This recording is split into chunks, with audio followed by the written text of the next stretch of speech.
दोस्तों, अमेरिका जैसे बड़े देशों को किस तरीके से घुटनों पर लाना है, ये बात भारत अब बहुत अच्छे से जान चुका है। यदि आपको पता हो तो अमेरिकी राष्ट्रपति जो बाइडेन ने भारत को कई बार डायरेक्टली और इनडायरेक्टली रूप से धमकाने की पूरी कोशिश की। जैसे कि रशिया यूक्रेन युद्ध में भारत ने रूस के साथ अपने रिश्ते और ज्यादा मजबूत क्या किए।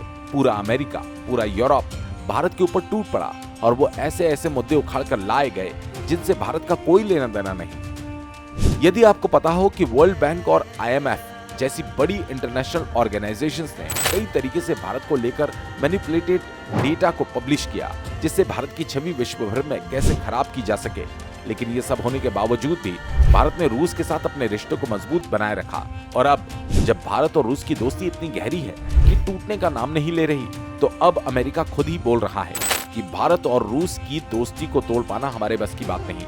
ये कुछ लोगों के लिए छोटी बात हो सकती है, लेकिन अमेरिका जैसे ताकतवर देश जब भारत को धमकाने की कोशिश कर रहे थे, लेकिन भारत के एक फैसले ने अमेरिका को लाइन पर ला दिया।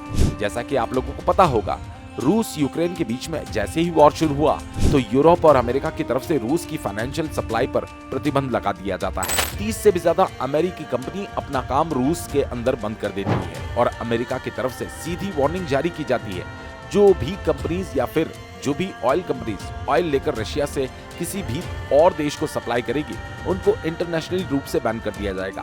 लेकिन इतना सब कुछ हो जाने के बावजूद भी भारत ने लगातार रूस से अपना तेल खरीदना जारी रखा।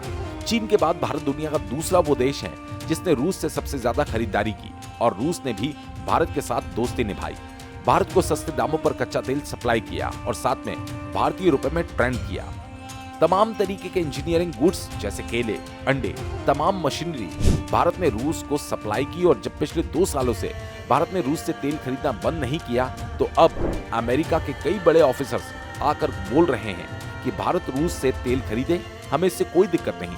बस भारत और रूस इस चीज पर ध्यान दे कि G7 देशों के द्वारा लगाए गए प्रतिबंधों के चलते $60 प्रति बैरल और जो सीमा शुल्क का लक्ष्य है, इस पर ध्यान दिया जाए, ताकि हम अपने नजरिए से रूस की फाइनेंशियल पाइपलाइन कट कर सके। और भारत को भी इसका ध्यान देना चाहिए। हम भारत को तेल खरीदने से मना नहीं कर रहे और उनका कहना है, अगर रूस से तेल भारत आ रहा है और फिर भारत से यूरोप सप्लाई किया जा रहा है, तो इसमें भारत की कोई गलती नहीं। हम भारत से तेल का इंपोर्ट जारी रखेंगे। दरअसल यूरोपीय देशों के पास अब तेल की भारी कमी हो रही है, जिसके चलते वो भारत को सपोर्ट करना शुरू कर चुके हैं। इस पर आप लोगों की क्या राय है?